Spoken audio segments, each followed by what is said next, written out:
When people say, I have a training method to bring you more in balance, they are lying. Because if you are alive, you are in balance. Okay?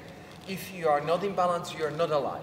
So you are always in balance, because it's like homeostasis is like keeping the ball on top of the mountain, right?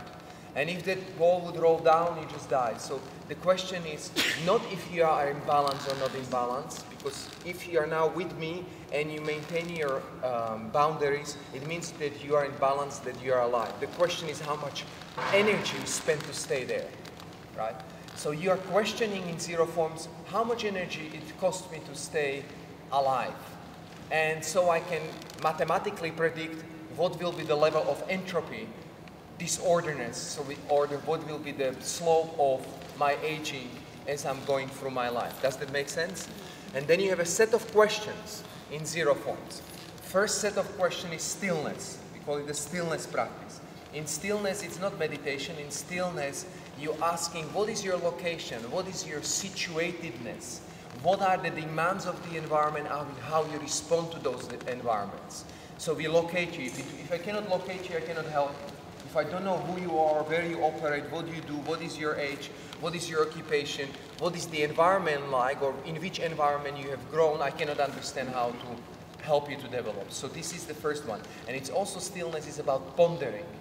You ponder about what's my life, where do I come from, who I am, where do I go. So it's kind of very philosophical, but also very, very practical. We need to know you and locate you as an animal, which part of context you are. Then you ask the questions about, so this is in the center, this is the earth, this is the center on which everything stays. On the north, you ask the question about the joints, health of the joints, so health of the structure. Now, when you study the health of the structure, you're basically studying, you're studying, if you would be talking about traditional Chinese medicine, then you would be studying the channels. You would be studying how the organs they function, how they cooperate those organs together. You may be asking questions about your nervous system, or you're really asking a question about viability of your joints. Then you ask through coordination practice, what we were doing coordinations, you are asking more likely how the energy travels through that structure. So there you're working with 8 extraordinary vessels, which are the energetical sub-base for our living. Those are vessels that cannot be accessed not by needles, not by doctors, not by physiotherapists, by anyone. These are the vessels that only you can access. This is your constitutional power, right? These are like these big energy pathways in your body. They are identified in Western science. They are also identified in an East philosophies. Then you ask yourself a third question. Okay, so we have a, who am I? What is my structural stress allowance? How the energy travels through that structure?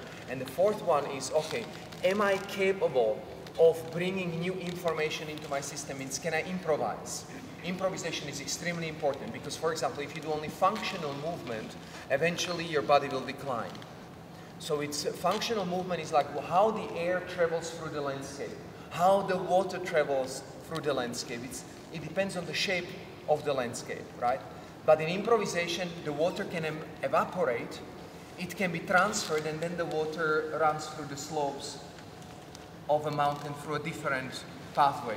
Did you understand what I just said? So, landscape itself is your constitution. How the energy travel through the landscape is given by that constitution, right? So if you go to the Alps and you see these different mountains, the air and the waters will travel according to the shape that is there. Then improvisation is the water evaporates, being transferred in a cloud, it rains somewhere and it finds an alternative pathway. So alternative pathway is improvisation. Without improvisation, you're lost. You're lost, you're lost, you're lost. And people hate to improvise because it takes them outside of their habitual. And they also show a great level of viability. And the last question in zero forms is your voice. And voice is your capacity to communicate, to share the ideas with the others. So when you have a scientific theory, it's not enough that you have observation and writing. You have to also be capable of explaining that theory to someone else. Otherwise, it's not complete scientific theory.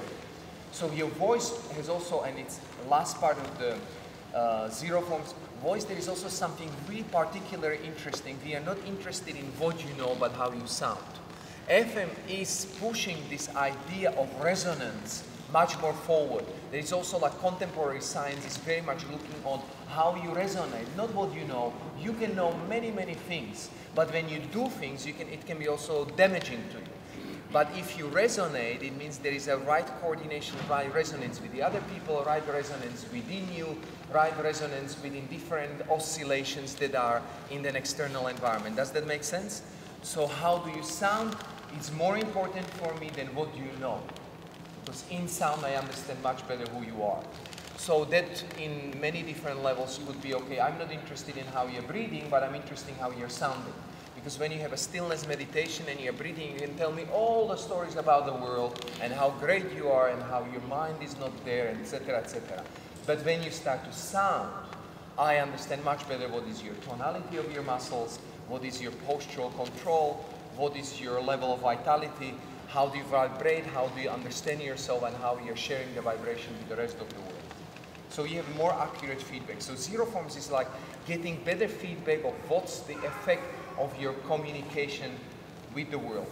And you understand by doing zero forms, you will understand that something is missing. You will identify what is missing, and that will then change your perception. So you did some action in the world, you observed the effect of your action in the world, you understood some information is missing.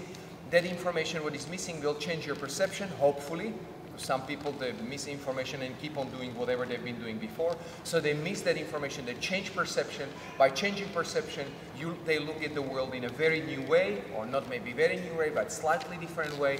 Then they simulate the life before they go to life. This is movement situation, and then they return back to life. This is what cognitive adaptive creatures are doing in order to be successful in the interaction with a dynamic, complex environment.